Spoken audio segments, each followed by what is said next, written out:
ईश्वर सर्वभूतानां हृदय से तिष्ठति अर्जुन हम हृदय भितर परमात्मा चलते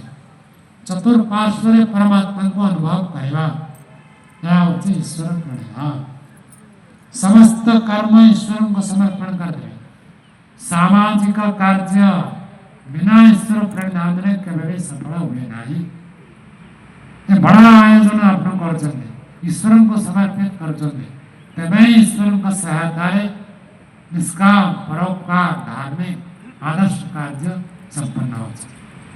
तब हमें समस्त कर्म को ईश्वर को समर्पण करवा ईश्वर निश्चित रूप से समस्त प्राणी मंगल करते केवे भी कार अमंगल करते नहीं मोर प्रत्येक कर्म फल मुठे देवे आपने आश्चर्य निश्चित रूप से कर्म फल आपको मिल आप 10 जन लोक को योग शिखेले आप निश्चित रूप से तार फल प्राप्त हो दृढ़ विश्वास करवा मो प्रति संसार के अन्याय कर पाए क्योंकि ईश्वर केवे भी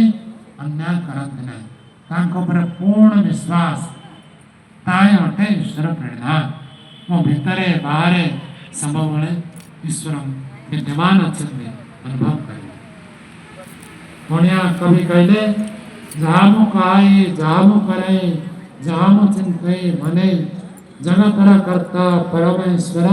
जानु चिंते प्रति क्षणे काय होची ईश्वर प्रणिधान ईश्वर मते सदा सर्वदा देखुचंदे तो आपण मित्र प्रेरणा मिलो या कर नहीं या उचित या अनुचित